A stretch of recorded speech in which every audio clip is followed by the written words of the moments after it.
Muy bien, familia, ahora ha llegado el momento especial, la cual el pastor Néstor Martínez trae el pan espiritual para cada uno de nosotros esta noche. Amén.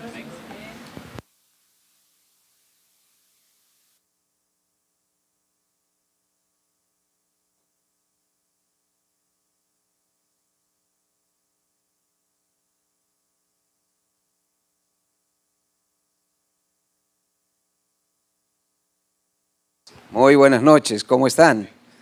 ¿Todo bien?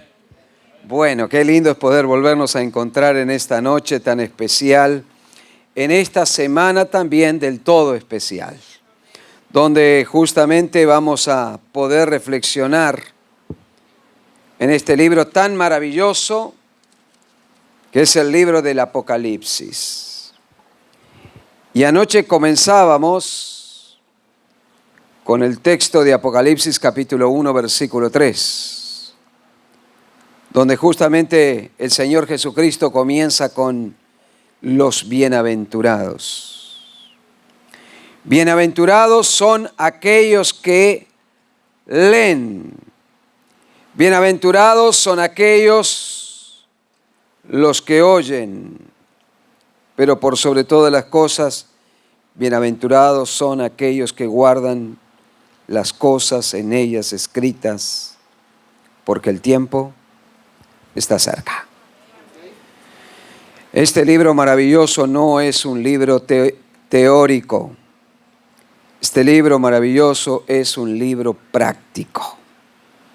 Y de nada sirve todo lo que aprendamos en la lectura de la palabra de Dios si es que no la incorporamos a nuestra vida personal. Cuando uno hace de la palabra de Dios su vivencia, entonces nosotros comenzaremos a ver resultados en nuestra vida, resultados en nuestro hogar, resultados en todas las áreas de nuestra vida. Y anoche miramos a Jesús, esa revelación inicial de la cual el apóstol Juan ve a Cristo como alguien poderoso y victorioso. Y en esta noche yo quiero llevarlos al capítulo 2 y capítulo 3 del libro de Apocalipsis, donde nosotros vamos a poder de alguna manera repasar lo que se llama el mensaje a las 7 iglesias descritas en el libro de Apocalipsis. Vamos a ver si este funciona. Lo que se habla es el mensaje de las 7 cartas del libro de Apocalipsis. Pero antes vamos a tener una palabra de oración y vamos a pedir a Dios que nos guíe en el estudio de su palabra. Te alabamos, Señor, porque tú eres un Dios maravilloso. Alabamos tu nombre porque en esta noche podemos estar en tu presencia y queremos, Señor, que tú abras nuestra mente, nuestro corazón, que nos dé sabiduría no solo para entenderlo, sino también para tener un corazón receptivo y poder, Señor, responder al mensaje de amor, de paz y de esperanza que tú tienes para cada uno de nosotros. Que tu Espíritu Santo nos guíe en el estudio de tu palabra. Lo rogamos en el nombre de Jesús. Amén y amén. Como bien decíamos, vamos a estudiar entonces en esta noche las 7 cartas del libro de Apocalipsis. Y en realidad, Dios es el dueño, Dios es el dueño de su iglesia. Y a lo largo de toda la historia, Dios ha cuidado a su iglesia. Y como motivo de amor, Dios ha dejado en su palabra un mensaje. Un mensaje. Yo sé que los que son de las nuevas generaciones no van a entender, porque ellos no son parte de esa generación de la cual se escribían cartas. Aquellos que tenemos más años sabemos lo que significa escribir y recibir una carta. Yo me bauticé cuando tenía casi 15 años de edad. Y ahí me fui a un internado, al colegio adventista allí en el Uruguay. Y la única comunicación que podía tener con mi mamá era a través de una carta. Y cuando uno salía al hall del hogar de varones, siempre había allí un momento, un lugar donde se colocaban los nombres de aquellas personas que habían recibido carta. Y todos los días uno iba ahí y miraba, ¿no?, si estaba su nombre. Porque si estaba su nombre significaba que tenía una carta. Con el paso del tiempo me fui a estudiar teología allí a la Universidad Adventista del Plata. Cruzando el charco, decimos en Uruguay, ¿no? En Uruguay no hay universidad, es como si ustedes cruzaran de México para los Estados Unidos. Pero un poquito más fácil, ¿no? No hay que cruzar desierto, no hay que andar penando, no, eso es un cruce normal. Y ahí, como todo joven, cambia la carta de mamá por la carta de la mamita. ¿Ustedes me entienden o no? Y ahora, cuando uno miraba, ¿verdad?, la cartelera, no era para ver si estaba la carta de la mamá. Era para recibir la carta ¿de quién? De la novia. ¡Wow! ¡Qué cosa linda! Aquellos que no enamoraron en ese tiempo, ¿verdad?, y que están ahora enamorando en este tiempo, no saben lo que es una carta. No saben lo que es sentarse y escribir una carta, puño y letra. Yo cuando decía, Néstor Martínez tiene una carta, yo ya sabía de quién era. Y la carta venía con perfume. Venía con algún corazón por ahí. ¡Wow! Con alguna tarjeta. Con un montón de frases bonitas. Y uno también tenía que escribir, ¿no? Bueno, Dios a lo largo de toda la historia de la humanidad y de toda la historia de la iglesia ha escrito cartas. Una carta de amor. Una carta que expresa el amor de Dios, el cuidado de Dios y el deseo de Dios para su iglesia. Por eso es que a lo largo de las 7 cartas descritas en el libro del Apocalipsis, Dios tiene un mensaje. Lo importante es saber cuál es ese mensaje. Y al abrir esas 7 cartas, nosotros tenemos que entender que hay 3 importantes aplicaciones en las cartas a las 7 iglesias. La primera cosa que nosotros debemos entender es que son congregaciones locales que vivieron en el primer siglo de la historia de la era cristiana. Y por supuesto, como toda iglesia tiene sus problemas, tiene sus cargas, tiene sus luchas, sus fortalezas. Es así. No hay una iglesia perfecta. A veces hay personas que en realidad vienen a la iglesia y esperan encontrar personas perfectas. Y eso no es posible. Porque la iglesia está conformada con personas pecadoras, con dificultades, pero que cada día tratan de seguir el camino del Señor.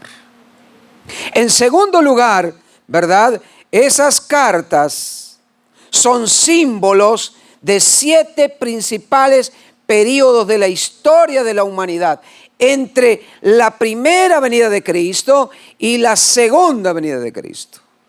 Por lo tanto, esas 7 iglesias locales representan todo el periodo de la historia de la iglesia.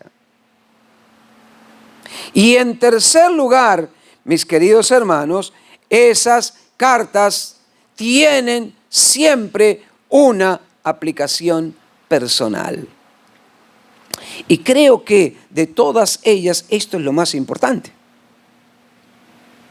Porque cuando uno abre la Biblia para ver qué es lo que Dios tiene para mi vida personal, entonces la Biblia cobra otro sentido. Y a lo largo de estas 7 cartas, nosotros vamos a descubrir cuál es el mensaje que Dios tiene para nosotros.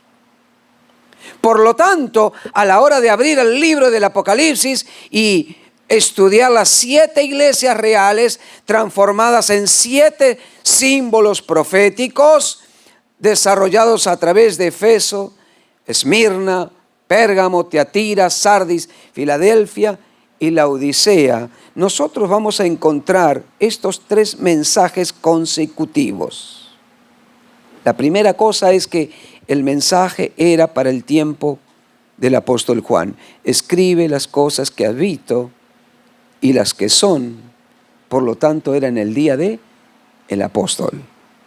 En segundo lugar, Dios le dice las cosas que deben suceder pronto, en un futuro próximo. Pero luego también el apóstol Juan se le dice, y las que han de suceder después de estas, es decir, en un futuro lejano. Y cuando uno estudia el símbolo de cada iglesia, se transforma en una etapa de la historia de la iglesia con una aplicación especial. Y por supuesto la historia de la iglesia es una historia bien peculiar, que ha pasado por distintos períodos y distintos desafíos. Tal como, ¿verdad?, sucede en los tiempos modernos. Pero cuando uno estudia en su conjunto las 7 iglesias, encuentra 3 mensajes universales. Y esos 3 mensajes universales tienen aplicación para todos los cristianos de todas las épocas. Y de eso es lo que vamos a tratar de ver en esta noche. Miren lo que dice Apocalipsis capítulo 2, versículo 2, versículo 9, versículo 13 y versículo 19. Apocalipsis capítulo 2, versículo 2 dice, conozco tus obras.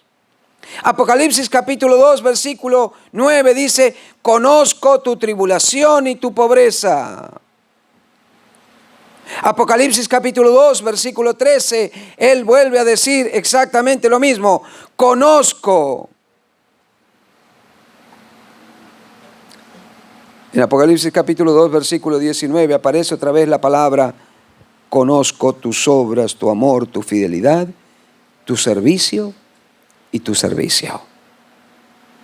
¿Cuál es el mensaje universal aquí?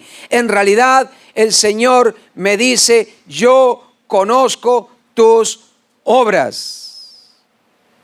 Yo sé quién eres.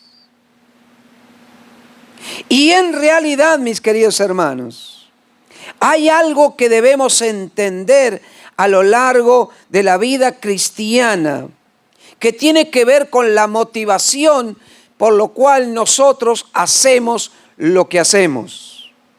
Y déjenme decirle que la motivación o el motivo por el cual nosotros hacemos lo que hacemos es tan importante como lo que hacemos. Hechos correctos o acciones correctas con motivaciones equivocadas producen resultados equivocados. Motivaciones correctas producen resultados correctos. Y lo que yo debo preguntarme es ¿por qué hago lo que hago? Para que realmente mi motivación sea correcta. Luego está el siguiente mensaje universal a lo largo de esas 7 iglesias y aparece algo extraordinario. Si ustedes leen Apocalipsis capítulo 2, verso 7, él dice en la segunda parte, al que venciere, le daré de comer del árbol de la vida.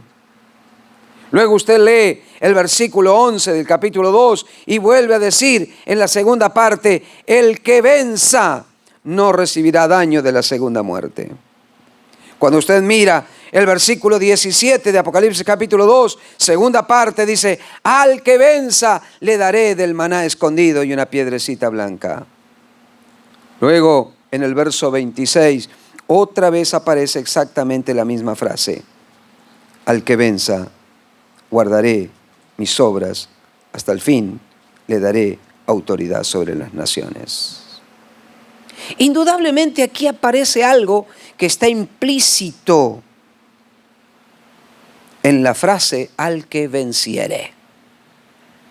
Si el Señor dice que el cielo será para los vencedores, indudablemente aquí está implícito algo. ¿Qué es lo que está implícito en esta frase? Wow. Si usted lee que el cielo estará lleno de vencedores, ¿qué indica esta frase? ¿Qué le sugiere? ¿Que hay que? Hay que vencer. ¿Qué más? ¿Que hay que qué? Que hay que luchar. Muy bien, ¿qué más? Si alguien dice al que venciere,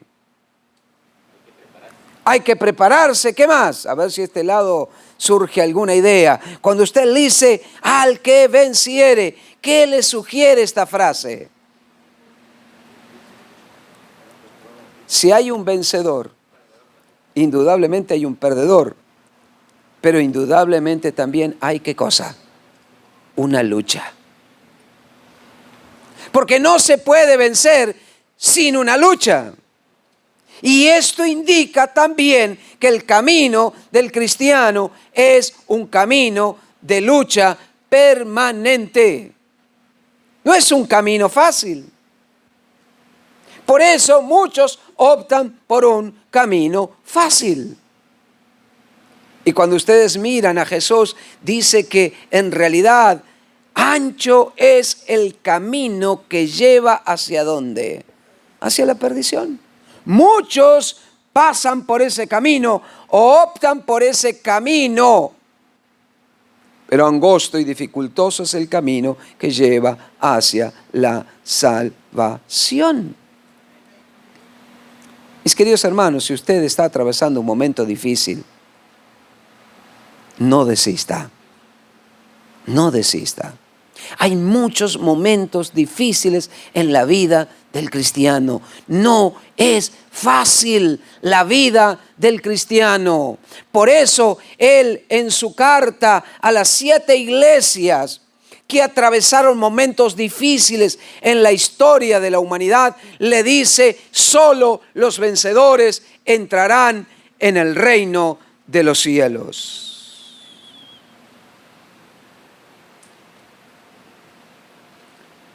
Toda carrera tiene alguna piedra en el zapato. O toda carrera siempre hay alguna materia difícil. Esa materia, ¿verdad? Que cuesta. Para mí, hubieron 2 materias. Íbamos bien hasta que llegó la materia griego. Cuando tuve que tomar griego 1, Tomé la materia con un doctor en lenguas muertas, el doctor Aesio Cairus, un hombre que sabía de todo, pero que en realidad no entendía que no todos éramos con el mismo coeficiente intelectual. Y entonces, ¿verdad? Él llegaba y decía, hoy la lección es tal, y llenaba la pizarra de griego, de palabras y de verbos y de cosas, y uno se quedaba ahí. Y la primera mañana éramos 45 estudiantes ingresando en griego 1. Y él ya sabía lo que se venía. Y para nosotros era como mirar así cualquier idioma que ustedes quieran entender. Miren, yo estuve ahora allí en Nápoles y muchos me quisieron enseñar el mixteco. ¿Hay alguno que hable el mixteco acá o no? ¿No? Parece que no. Bueno, allá hablaban mucho el mixteco. Parece que es un idioma del sur de México, ¿no? Más o menos como el mixteco era para mí. Pero el profesor dijo así, miren la frase que dijo el profesor. Queridos jóvenes, cuando el camino se hace duro, solo los duros siguen caminando. Cuando el camino se hace duro, solo los duros siguen caminando, dijo el profesor. ¡Wow! Me quedó esa frase. El martes, la primera lección, no entendí nada. Estudié todo lo que pude y llegó el jueves y el profesor llenó la pizarra con la segunda lección de griego y él iba avanzando. Martes otra lección, jueves otra lección, martes otra lección y así. Y en realidad iba en la lección 10 y yo todavía intentando entender la lección 1. Y llegó el primer examen. Y el primer examen de un puntaje del 1 al 100 se aprobaba con 60. Yo hice todo lo que pude, pero mi nota fue 30. Desaprobado. Pero yo recordé lo que decía el profesor. Cuando el camino se hace duro, solo los duros siguen caminando. Para ese entonces ya éramos 20 estudiantes en el aula, no más. El resto ya había abandonado griego. Y siguió el profesor y eran como 25 lecciones en un semestre y él iba a todo vapor y yo no entendía nada. Llegó el último examen y ahora era un examen integrador y tomé todo lo que pude, estudié todo lo que pude y cuando entregaron la nota, Néstor Martínez había sacado un 25, cuando la nota para aprobar era 60. Después de dar la nota, yo me fui a la oficina del profesor. Martínez, ¿qué anda haciendo por acá? Pastor, yo escuché la frase de su primer día. Cuando el camino se hace duro, solo los duros siguen caminando. Y profesor, yo soy un duro. Yo no abandoné la materia. Yo quiero que usted me dé una oportunidad. Es cierto. Vi que estás perdido, que no sabes mucho, que no tenés noción. Pero como no abandonaste la materia, te voy a dar una oportunidad. Te voy a dar una semana. Vas a tomar el libro de San Juan en griego y lo vas a traducir totalmente. Y vas a analizar todos los verbos, todos. Y después de una semana vas a venir hasta aquí y yo voy a ver qué voy a hacer con vos. Me levantaba tipo 4 de la mañana, me acostaba 12 de la noche. No me despegaba, comía ahí en la silla, en la mesa, estudiando, traduciendo, analizando. Hacía todo lo que podía. Y cuando llegó el momento me fui con mi cuaderno, entendiendo que había hecho todo perfecto. Acá está, profesor. El profesor empezó a mirar el cuaderno y empezó, está mal, está mal, está mal. No el tamal de comer, ¿no? Que estaba mal la cosa, no. En 2 minutos me deshizo todo. Dice, esto es un desastre. Pero profesor, Cuando el camino se hace duro, solo los duros siguen caminando. Y yo soy un duro, acá estoy. Me dijo, te voy a dar 2 días más, revisa todo, la última oportunidad. Y espero no encontrar errores. 2 días sentado, ya tomaba sopa en griego, comía en griego, ya no sabía qué hacer. Pero mis queridos hermanos, después de esos 2 días llegué con mi cuadernito y me acuerdo hasta hoy porque me dio a traducir el San Juan capítulo 3 entero. Me dice, bueno, ahora vas a dejar eso al lado, me lo vas a traducir y vas a colocar todos los verbos. Y al final el profesor me puso, aprobado. ¡Wow! Hay cristianos que se dejan vencer frente a la primera prueba. Hay cristianos que abandonan su fe frente al primer obstáculo. No se deje vencer, porque el reino de los cielos es únicamente para los vencedores. No habrá gente que no esté dispuesta a pagar el precio en el reino de los cielos. Y el último mensaje del libro de Apocalipsis, allí en las cartas, ¿verdad? En estas 7 cartas dice, el que tiene oído, oiga lo que el Espíritu dice a la iglesia. El que tiene oído, oiga. ¿Por qué es esto? Porque en realidad no es lo mismo escuchar que oír. Uno puede escuchar, pero no oír. Y por eso es ese famoso refrán que dice, no hay peor sordo que el que no quiere oír. Hay personas que vienen a la iglesia, que escuchan la palabra de Dios, que Dios les habla a través de su carta de amor, que es la Biblia, pero ellos no saben oír. Porque sus oídos están cerrados a la voz de Dios. No están abiertos. Porque cuando vienen a la iglesia o cuando leen la Biblia, no leen con la predisposición correcta. ¿Y cuál es la predisposición correcta? La predisposición correcta es, Señor, ¿cuál es el mensaje que tú tienes para mi vida? ¿Qué es lo que tú deseas para mí? Señor, ¿qué quieres que yo haga? Muchos son como Saulo, antes de convertirse, hacen lo que ellos quieren o consideran que está bien, pero esa no es la vida del cristiano. La vida del cristiano consiste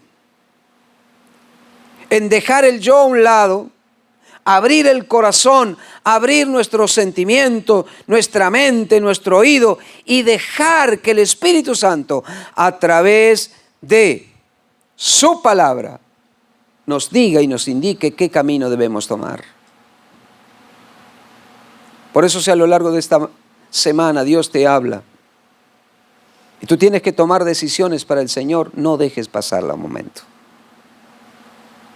Queremos tener una semana bendecida y la bendición más grande consiste cuando una persona entrega su vida al Señor.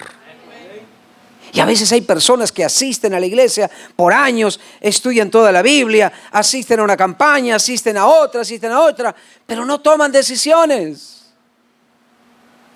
Para ellos, este mensaje, el que tiene oído para oír, oiga. El llamado de Dios es para aquellos que quieren oír. Y ahora vamos un poquito a repasar los puntos principales de cada una de las iglesias. Y vamos a comenzar allí en Apocalipsis capítulo 2, versículo 1 hasta el 7, donde nosotros encontramos a la iglesia de Éfeso. Y la iglesia de Éfeso justamente representa o significa la deseable. Esa iglesia pura, la iglesia apostólica, la iglesia que nació con nuestro Señor Jesucristo. En el año 31, porque en realidad Jesús fue el creador de la iglesia. Yo tuve la oportunidad de ir a Roma y de visitar una ciudad o un país dentro de otro llamado Vaticano. Y dentro del Vaticano está la iglesia mayor.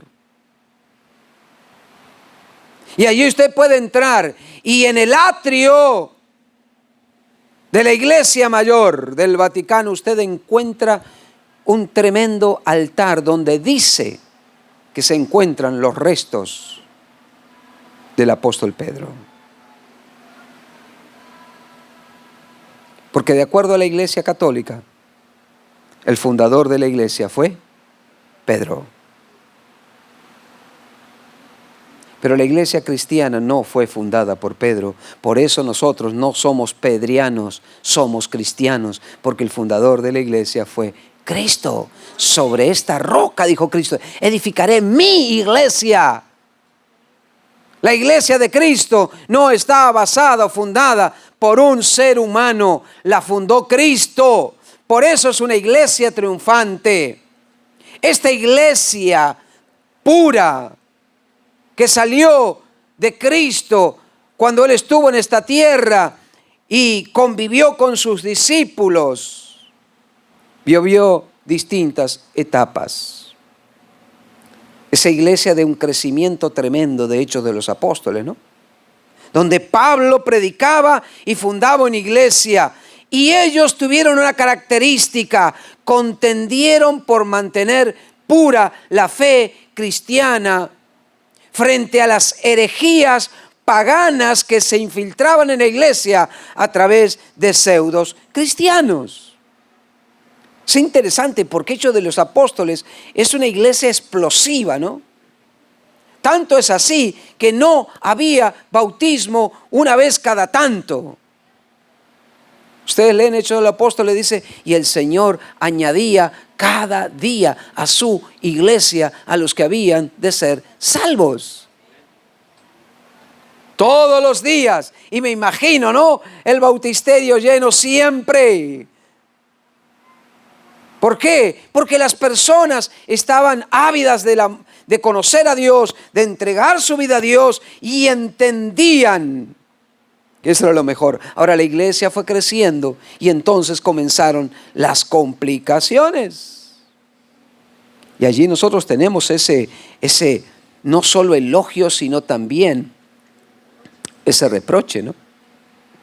¿Cómo era esa iglesia? Esa iglesia era una iglesia de arduo trabajo.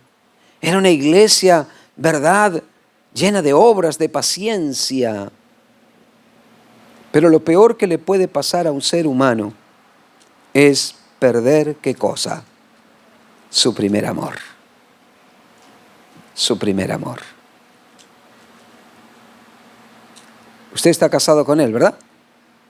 ¿No? Ah, perdón, entonces, ¿acá? Sí. Muy bien, ¿cuánto tiempo de casados? ¿Cuánto tiempo? No, le pregunto a él, ¿sabe o no? 18 años, ahí está. 18 años. ¿Y de novio?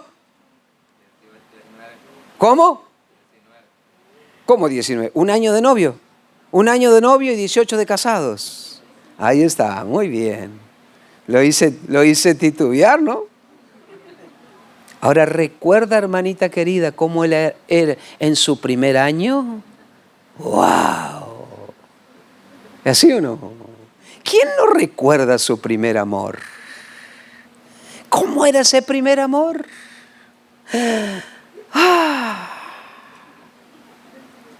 Jamás uno llegaba a la casa de la novia sin un regalo, sin un chocolate, una rosa, alguna cosa. Algo había que llevar, ¿verdad? Había demostración de amor. Porque cuando uno está enamorado, está enamorado. Pero con el paso del tiempo no quiero consultarle a la hermanita, ¿verdad? Uno empieza a dejar. Y se olvida de aquellos detalles importantes. Se olvida que me gustan los chocolates, dice la esposa. O las rosas. Yo tengo un hermano de iglesia, ¿verdad? Que la señora dice, dígale, pastor, que me regale una flor. Y yo todas las veces le digo, no, nada, duro. Duro. No, es que nosotros ya sabemos, ¿verdad? Que la amamos y listo, ya está. No. Ahora, mis queridos hermanos, la relación que Dios quiere tener con sus hijos es una relación de amor. Cuando usted pierde el amor por Dios, pierde todo. Cuando se pierde el vínculo de amor, ya la vida cristiana se vuelve una carga o se vuelve simplemente un conjunto de deberes, pero sin sentido. Todo debe estar basado en el amor. Por eso la iglesia, a medida que pasó el tiempo, perdió su amor. Has perdido tu primer amor. Y yo quiero preguntarte en esta noche, ¿cómo está tu vida con Dios? ¿Es una vida de costumbres? ¿Es una vida simplemente donde uno viene porque sabe que debe venir? ¿Es una vida donde simplemente nosotros hacemos las cosas porque sabemos que debemos hacerla? O porque papá dice, o porque mamá dice, o porque mi esposo o mi esposa, pero que en realidad no es motivacional o lo que me lleva a vivir mi vida cristiana no es el amor a Dios. Me encantó el domingo cuando vinimos a la mañana aquí. Había una chica, ¿verdad? No sé si está, porque yo soy malo para las caras. La única que me acuerdo es esta hermana querida que la vi hace 3 años y la veo y ¡ay! Ya me acuerdo. Y estaba allí, ¿no? Limpiando el aula de niños. Y enseguida dice, pastor, yo me bauticé hace 3 semanas. ¿Está acá o no? ¿Dónde está? Acá está. Y contenta. Conocí a mi esposo que era de la iglesia, ¿verdad? Comenzamos a enamorar y él me dijo, tienes que venir para acá, y yo vine. Y ahora, ¿verdad? El Señor tenía un propósito para mí. Feliz de estar allí limpiando la casa del Señor, arreglando todo para los niños. Mi querida hermana, no pierdas ese primer amor. No perdamos el primer amor. Si por alguna razón hemos vivido o estamos viviendo una vida de costumbre, una vida donde en realidad hacemos las cosas porque hay que hacer, estamos entonces en un momento muy difícil de nuestra vida cristiana. Dios desea tener una relación de amor. No vivan según una lista de debo hacer. Tenemos que experimentar una vida basada en el amor. Por eso es que Dios le dice a su iglesia y nos dice hoy, no pierdas tu primer amor. Piensa en esta pregunta, ¿cómo es tu vida cristiana? ¿Cómo está tu relación con Jesús?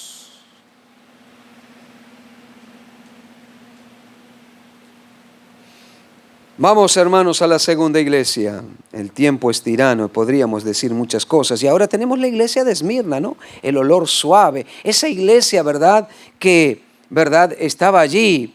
Es una iglesia perseguida y que representa el periodo del año 100 hasta el año 313 después de Cristo, donde durante este tiempo el imperio romano sometió a mucha opresión a aquellos que rehusaban el culto al emperador. Y todos sabemos que el cristianismo nació donde Roma imperaba y que el crecimiento del cristianismo llegó a ser una amenaza para Roma y por eso comenzaron las persecuciones. Yo estuve en el Coliseo romano, ¿no? Tremendo. Donde realmente los cristianos eran puestos a prueba. Donde en realidad el tiempo de persecución de Diocleciano y su sucesor Galerio, donde lo que se pretendía era erradicar el cristianismo del imperio y donde en realidad miles entregaron su vida por sus convicciones. No era cuestión de perder un trabajo, no era cuestión de alguna cosa menor, era perder la vida. Pero miren lo que dice allí en el verso 10 y 11 del capítulo 2. El Señor dice, no tengas ningún temor de lo que vas a padecer.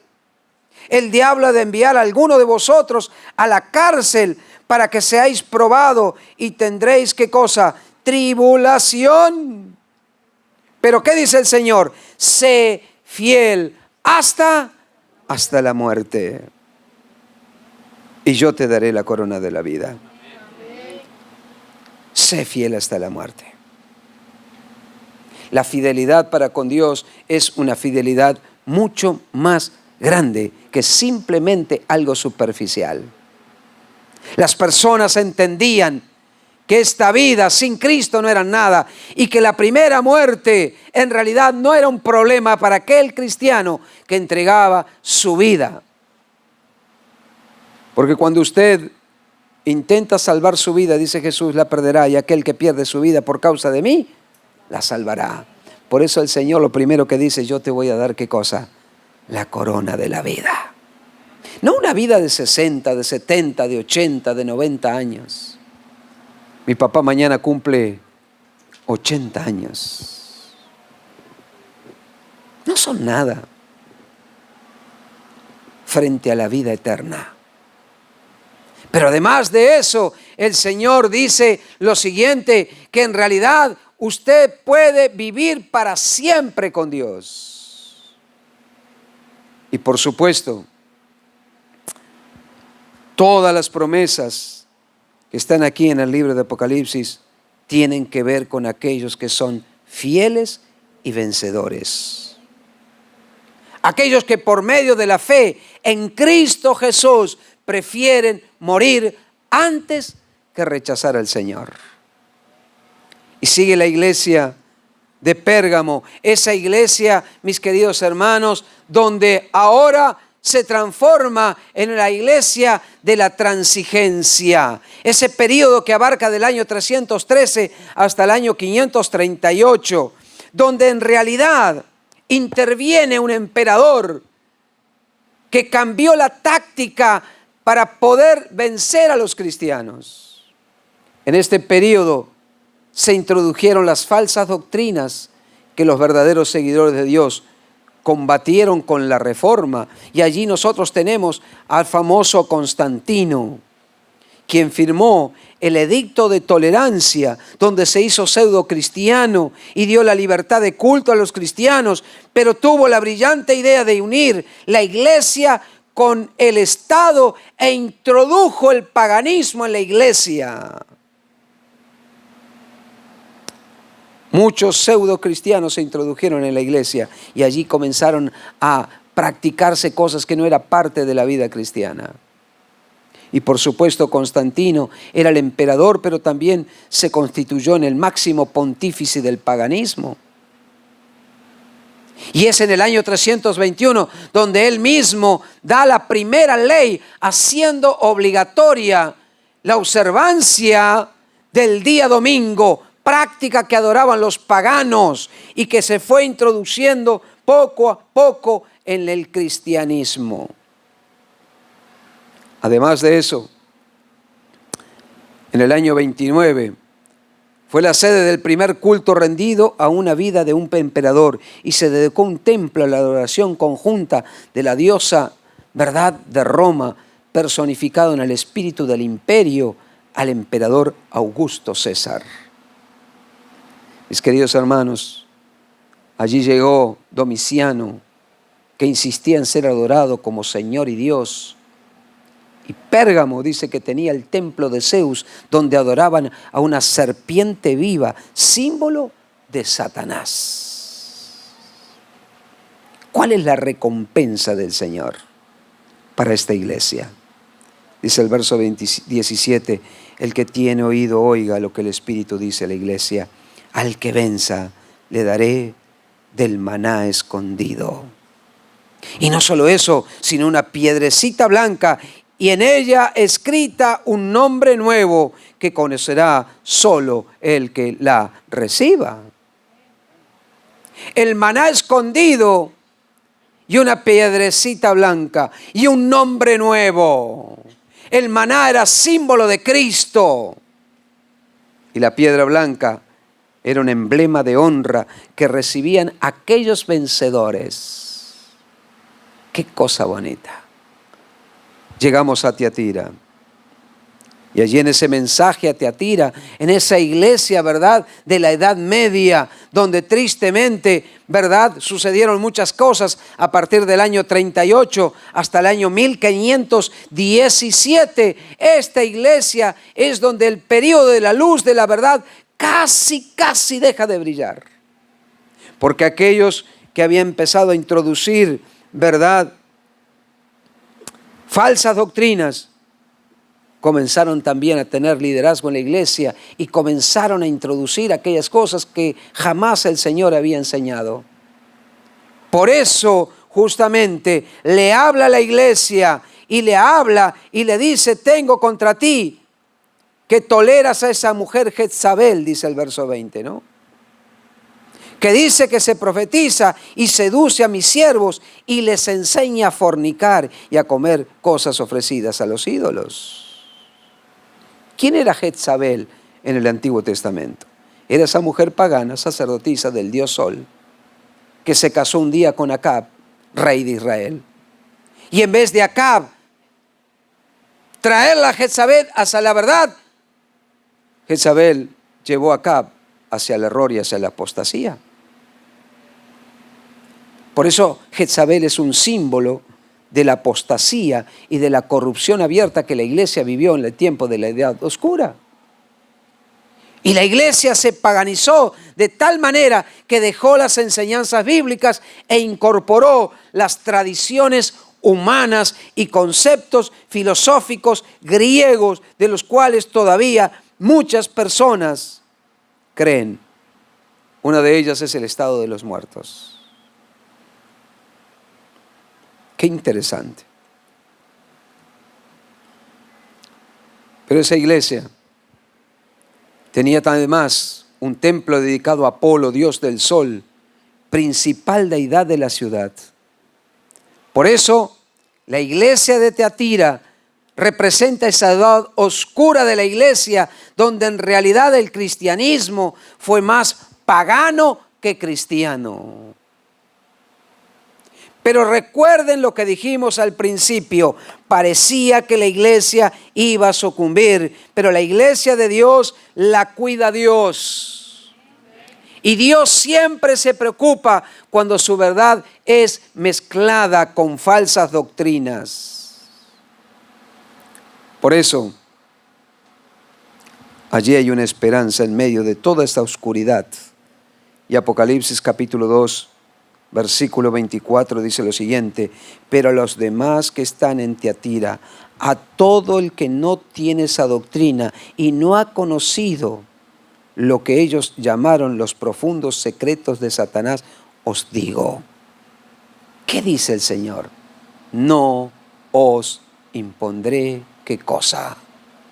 Otra carga. Aquellos cristianos que no aceptaron las falsas doctrinas, el Señor dice: no os opondré otra carga. Me encanta este texto. Porque el Señor sabe cuál es la medida de nuestra carga. ¿Alguna vez tuviste que atravesar alguna dificultad bien pesada? O tal vez estás enfrentando un momento muy difícil en tu vida. Miren, todos aquellos que somos papás y que tenemos hijos sabemos que ningún hijo es igual al otro. Yo tengo 2, nada más. Quería tener 4. Y las novias son lindas porque cuando usted habla con la novia, todo lo que le dice a la novia ¿qué le dice? Que sí. Y uno planea, ¿no?, el futuro. Y entonces planeábamos y en esa charla decíamos así, ¿cuántos hijos vamos a tener? Miren, yo nací al lado de mi tío y mi tío tenía 11 hijos. A mí me encantaba ir a la casa de mi tío. Él tenía una mesa grandota y yo me acuerdo hasta hoy, porque la costumbre de aquel entonces era, mi tío se sentaba en la cabecera de la mesa, los hijos, ¿verdad? Todos así alrededor y la esposa allá. Y a mí me encantaba esa escena en una sala grandota. Yo iba y cuando era el almuerzo el tío se sentaba, los hijos ahí, me invitaban a comer, yo vivía al lado. Y yo crecí con una idea que tener muchos hijos era fantástico. Me encantaba. Por lo tanto, yo quería tener muchos hijos. Y entonces, ¿verdad? A mi esposa le dije lo siguiente, yo quiero que nosotros tengamos 4 hijos. Era 11. Ella me dijo, ¿4? 4 vamos a tener. Wow, yo me casé con que íbamos a tener 4. Y vino Abigail, la primera. Y hasta hoy me acuerdo. Qué bruto que fui. Porque la fui a ver, ¿no? Y apenas la vi, ¿verdad? Y estaba allí mi señora en los primeros momentos después de haber salido el parto y todo, ¿verdad? ¿Cómo estás? Bien. Yo tan contento le dije lo siguiente. Nos faltan 3. ¿Qué me dijo ella? Ni lo sueñes. Vos porque no lo tenés. Si supieran lo que duele, me dijo. 1 más y listo. Y como en la casa siempre mando ella, entonces, ¿cuántos tuvimos? 2. Porque las damas tienen una habilidad increíble. Nos hacen creer que nosotros mandamos, pero nada que ver. En la casa manda la señora. La última palabra la tiene ella. O la tenemos nosotros, ¿no? Cuando decimos, sí, querida, está bien, así es, sí va a ser así. Tienen esa capacidad de hacerte creer que vos sos el rey. Mi papito, mi rey, todo, ¿verdad? Pero en definitiva, se compra lo que ella quiere, se come lo que ella quiere. Te venís vestido lo que ella quiere, porque ella te dice, esta es la camisa, este pantalón, ahí está. Si uno elige algo, vos venís así contento y te dices, no te pega esa ropa, anda a cambiarte. Yo le digo así, pero si no quiero que me pegue la ropa, solo quiero que me vista, ¿verdad? No, esa no. Bueno, entonces elegímela vos. Pues sí. Uno va a comprarse cosas, ¿qué tal? No, ese color no es para vos, no. Anda a cortarte el pelo, que tenés largo el pelo. Anda a afeitate y me pinchá. Y así, mandan ellas, nosotros hacemos... Qué interesante, ¿no? Ahora, mis queridos hermanos, los hijos no son todos iguales. Por eso cada uno recibe de acuerdo a la carga que puede recibir. Dios sabe que todos nosotros no somos iguales y a Dios sabe qué carga podemos sobrellevar. Y tal vez la carga que mi hermana puede llevar no puede sobrellevarla ella o no la puede llevar él. Y aunque te parezca una carga bien pesada, si Dios la permite, es porque tú la puedes sobrellevar. No te preocupes. Juntamente con la prueba, Él te dará, ¿qué cosa? La salida. Y vamos a la iglesia de Sardis, ¿verdad? Esa iglesia, ¿verdad? Que representa la iglesia de la Reforma, esa iglesia del periodo del año 1517 hasta el año 1555, donde la iglesia, ¿verdad?, comienza justamente a predicar algo bien interesante, abrirse medio por paso de la predicación de los reformadores, y el tema era la salvación a través de la fe en Cristo Jesús. Ahora, ¿qué le dice el Señor? Tienes pocas personas que no han manchado sus ropas. Ese era el elogio. Pero qué tristeza, ¿no? El reproche. Miren lo que dice allí en el reproche. Pero tienes un nombre de que estás como vivo, pero estás muerto. ¡Wow! Espiritualmente, uno puede aparentar estar vivo, pero estar muerto. Puede estar vivo físicamente, pero muerto espiritualmente. No permitas eso. Los creyentes de esta edad adorados, ¿verdad? Estaban en una época donde estaban llenos de sí y creían en una religión apenas como un conocimiento o un consentimiento formal.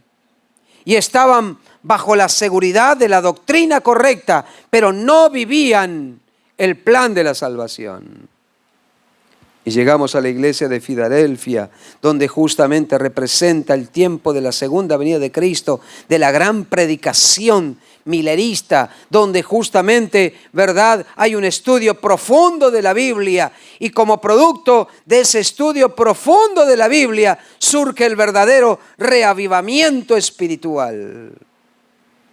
Todo estudio profundo de la Biblia lleva a un reavivamiento espiritual y lleva a la predicación del Evangelio.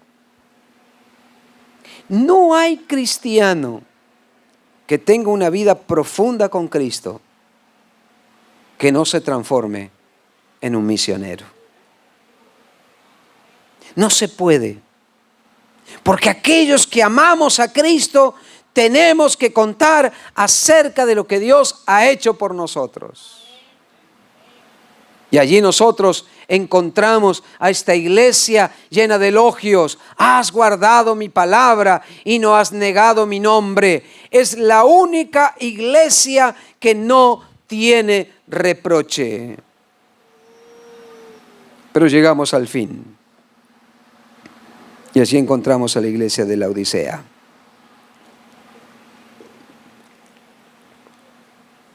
Esa iglesia, mis queridos hermanos, que representa el tiempo actual. Una iglesia, ¿verdad?, que va a perdurar hasta la iglesia, hasta el retorno de la segunda venida de Cristo. Y cuando uno abre la iglesia de Laodicea, el Señor le dice algo interesante. Verso 14 dice: escribe el ángel a la iglesia de Laodicea. Así dice el amén, el testigo fiel, el verdadero. Yo te conozco. Yo conozco tus obras. Es interesante porque en esta iglesia no hay elogios. En la anterior no había, ¿qué cosa? Reproches. En esta no hay elogios. Los pastores, muchas veces tenemos que ir a hablar con personas que no están a la altura de su fe o viviendo a la altura de su fe. Y no siempre es fácil ir a una persona que está viviendo en una conducta desordenada de su fe, de su vida cristiana. No es fácil. Y muchas personas se enojan con el mensajero. A mí me ha pasado muchas veces. Hermana querida, vengo a hablar con usted. Hasta aquí era su mejor pastor. Después de esa charla, chao. Hasta que no se vaya ese pastor, no voy más ahí. Y como hay varias iglesias, se mudan de iglesia.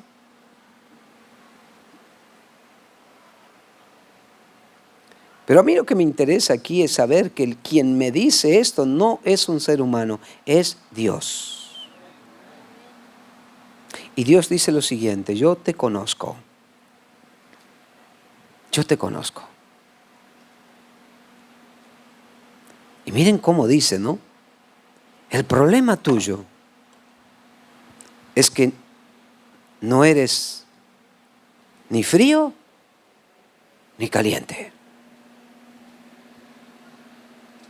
No eres frío ni caliente. Tú eres ¿cómo? Tibio. Como eres tibio, te voy a vomitar de mi boca. ¡Wow! ¡Qué expresión más fuerte!, ¿no? Tu tibieza me molesta, dice el Señor. Creo que el Señor está diciendo lo siguiente: ojalá fueres frío o caliente. Es mejor, de acuerdo al concepto bíblico, ser frío que tibio. Porque aquellos que viven en la tibieza se acostumbran a vivir esa vida y creen que están bien. Llegué a predicar mi primera vez que vine a una iglesia y entonces conversé con el pastor. Le digo, pastor, ¿cuántos son en su iglesia? Y entonces él me dijo así, pastor, ¿usted qué quiere saber? ¿Los que hay en lista o los que asisten? Me dijo eso. No fue él, ¿no? Hay una realidad, ¿no? Porque en lista dice somos, los que vienen ya es un poco menos. Y después me dijo una frase que yo nunca la había escuchado. Y además, pastor, tenemos los 7-Eleven. Los 7-Eleven. ¿Ustedes conocen los 7-Eleven o no? Los cristianos 7-Eleven. Yo no los conocía. ¿Qué son los 7-Eleven? Le digo yo. Son aquellos hermanos que solo vienen el sábado, es decir, el séptimo día, a las 11. Nada más. Vienen solo para el sermón, se sientan, escuchan y se van. Los tibios. No hay compromiso con la iglesia. No estudian su folleto de escuela sabática. Su sábado termina al mediodía, no a la tarde. Si hay programas durante la semana, no lo esperes. Si hay culto de oración, no lo esperes. Si hay que trabajar en la iglesia, no lo esperes. Si hay un compromiso para con Dios y la iglesia, no lo esperes. Para ellos la iglesia es un lugar donde se viene a escuchar un mensaje y se van. Y hay algunos que hacen así, ¿no? Solo tenemos la costumbre de poner quién va a ser el predicador el día sábado. No sé si ustedes tienen esa costumbre. Impartirá el mensaje, no sé, Juan Pérez. ¿Qué hacen estos hermanos? Miran quién va a ser el predicador y dicen, no, predica fulano. No, ni voy. Seleccionan al predicador. Me voy a otro lugar, allá hay mejor. Mis queridos hermanos, esa es la iglesia de la Odisea. La iglesia de la Odisea es una iglesia fría, basada en el yo. Miren el concepto que ellos tienen. Dice el verso 17, tú dices. Pero ahora el Señor dice, yo digo. Y hay una triste ambigüedad entre lo que Él piensa de sí mismo y lo que Dios piensa de Él. Yo soy rico. Estoy enriquecido y nada necesito. ¿Estoy bien como estoy?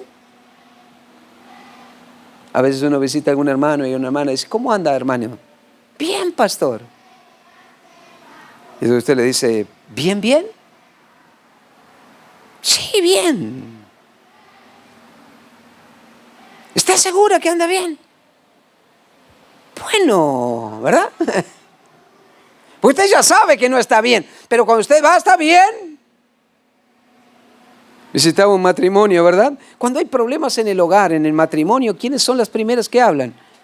Las damas, los hombres no.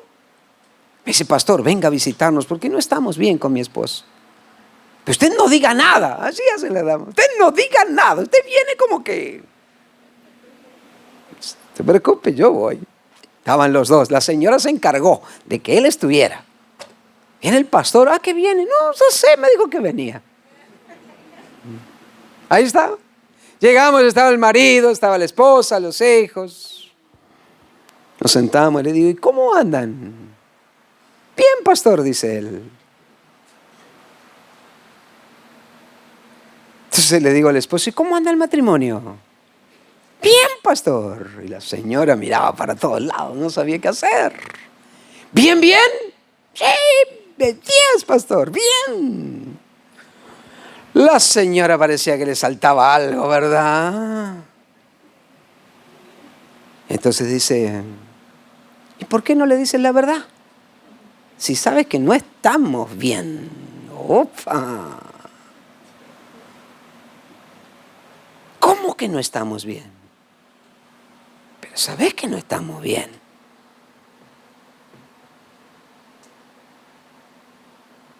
Y la mejor radiografía del hogar es la esposa, no el esposo.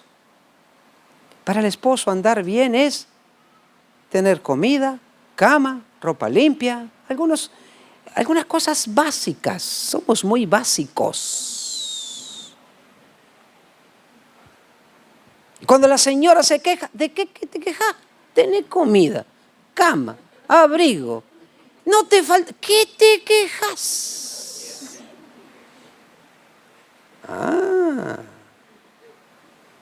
Tengan cuidado, esposos, ¿no? Sí, pastor, pero él no es cariñoso. Sí, pero él todo para nosotros es algo así, superficial. El Señor saca la radiografía del cristiano y dice, mira, tú dices que eres, mas yo te digo, qué interesante. Yo tengo un amigo radiólogo. Si usted va al radiólogo, usted puede decir, ¿cómo anda? Bien, vamos a ver, vamos a sacar una placa. Empecé a andar en bicicleta. Yo hace más de 25 años que corro, ¿no? Y entonces alguien me dijo así, mira, ¿por qué no haces bicicletas más intercambias, no? Entonces me compré una bicicleta y salí a andar en bicicleta. Un mes, 2 meses, guau. De repente me trago un auto. ¡Pah! Este brazo se me fue así. ¡Pah! Este quedó para acá. Ahí tirado. Dolor tremendo. Al hospital, mi amigo me lleva y dice, vamos a sacar ¿qué cosa? Una placa para saber qué hay. Estaba partido el hueso. ¡Sax! Tengo las placas, ¿no? En mi celular todavía. La placa te muestra, por fuera parece bien, pero por dentro no estás bien. Y una cosa es lo que uno dice que es, y otra cosa es que lo que realmente soy.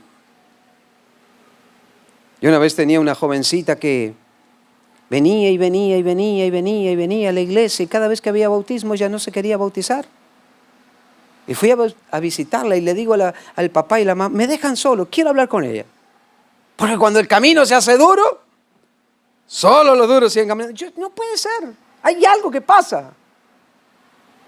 Estábamos ahí en la sala y le digo, este sábado de bautismo. No, pastor, yo no me quiero bautizar. ¿Y por qué? Y no, y yo le daba texto, no. Y en algún momento le digo, mira, hay alguna razón más, por algo no te querés bautizar. Si me querés decir está bien, pero yo sé que hay algo. No es argumentación bíblica. Y ella me dijo algo que me dolió tremendo, ¿no? Me dijo así, pastor, para ser como mi papá, prefiero quedarme como estoy. Anciano de iglesia. ¿Cómo para ser como tu papá? Sí, porque usted lo ve en la iglesia de corbatita, saquito, su Biblia, pasa al frente. Pero acá en la casa, radiografía. En la intimidad solo Dios te conoce.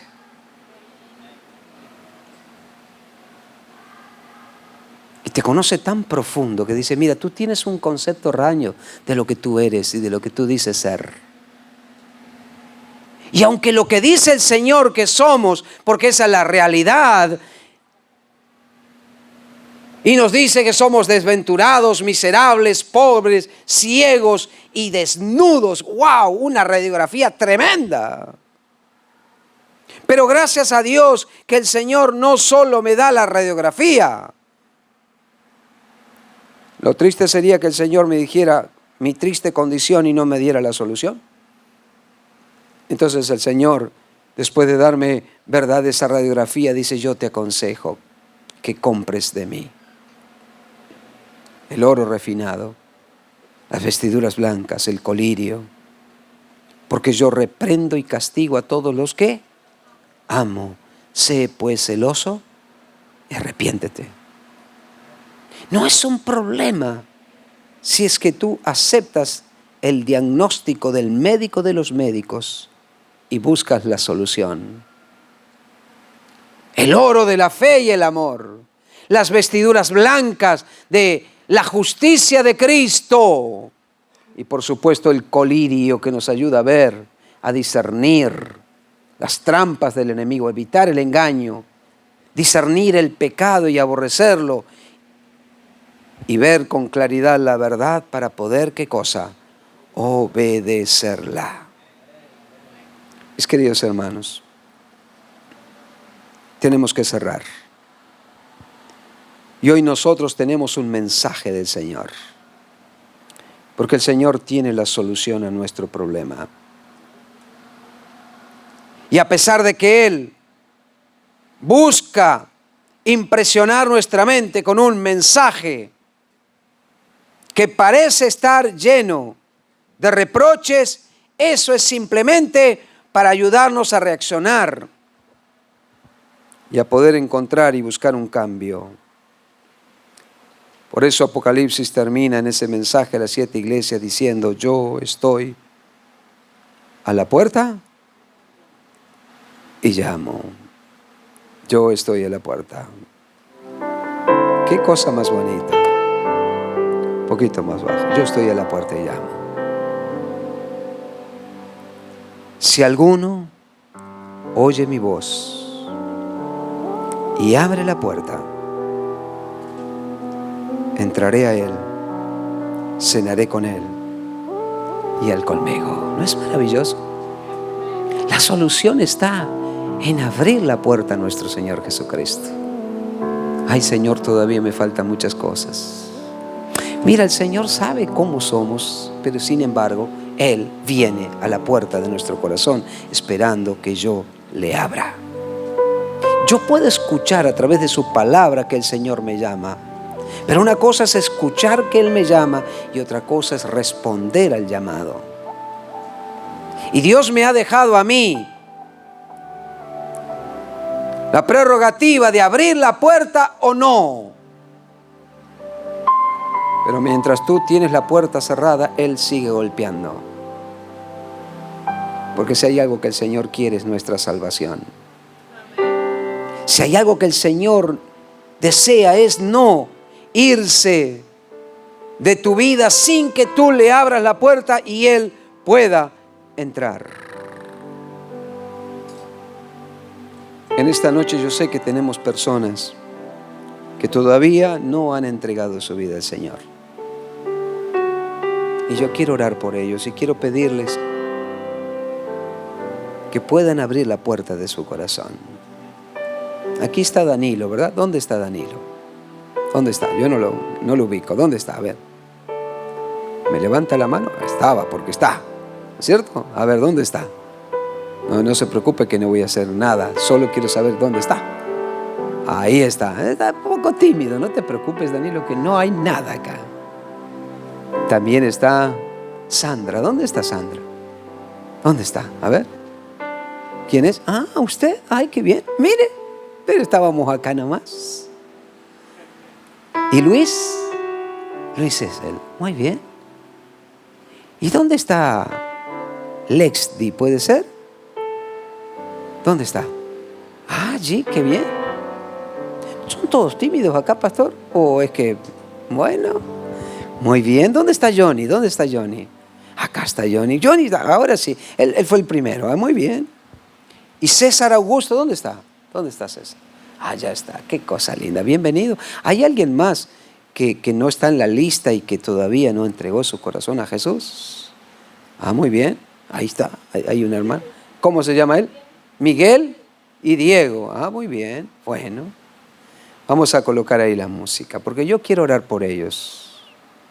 Y yo quiero en esta noche tener una oración especial por Danilo, por Sandra, por Luis, por Lexdi, por Johnny, por César, por Miguel y por Diego. Y si hay alguien más que no está aquí en la lista también, no están obligados, pero yo quisiera pedirles que puedan venir aquí un poquito para orar por ustedes. ¿Puede ser? ¿Puede ser? No están obligados, solo quiero invitarlos. Muy bien. Siempre el primero es el más fácil o el más difícil. Vengan acá, vengan aquí. Porque queremos orar. Porque para ustedes es la invitación de Dios. La invitación de Dios es para aquellos que necesitan abrir la puerta de su corazón. ¿Dónde están las demás personas? Acá está, muy bien, 2, 4, 6. Yo voy contando. Falta alguien, ¿verdad? Me parece que sí, el de allá atrás. Lo vi. No está obligado, pero si quiere, venga, vamos a orar. Porque queremos decirles, mis queridos amigos, la vida tiene sentido cuando dejamos entrar a Jesús en nuestro corazón. Y el mensaje de Apocalipsis 3:20 es: yo estoy a la puerta. Abran la puerta de su corazón. Déjenlo entrar. Pídanle al Señor que Él sea el dueño de sus vidas, para que Él pueda cambiar todo aquello que ustedes necesitan cambiar. Sin mí nada podemos hacer, dice el Señor, pero conmigo todo es posible. Vamos a orar y vamos a pedir a Dios una bendición especial por estas preciosas almas, para que puedan ellos también recibir de la gracia y del amor de Dios. Querido Dios, alabamos tu nombre, Señor, en esta noche por haber estudiado tu palabra. Un mensaje lleno de amor, lleno de esperanza. Un mensaje, Señor, donde tú permites que nuestra vida pueda ser transformada si es que te dejamos entrar. Hoy tú has traído a Danilo, a Sandra, a Luis, a Lexdi, a Johnny, a César. Oh Señor, te pedimos que tú los bendigas, que tú los llenes de tu amor, de tu gracia, de tu perdón. Tú conoces su vida, sus cargas, sus luchas. Y te pido, Señor, que realmente obres poderosamente en sus vidas. Que ellos puedan abrir la puerta de su corazón, puedan entregarse plenamente a ti y puedan disfrutar de una vida nueva en Cristo Jesús. A ti te damos nuestro ser, en tu dulce nombre. Amén y amén.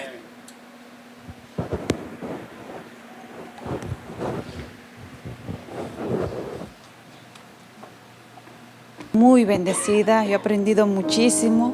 Gracias, pastor. Dios bendiga su ministerio. Los esperamos mañana nuevamente a la misma hora, aquí en este mismo lugar.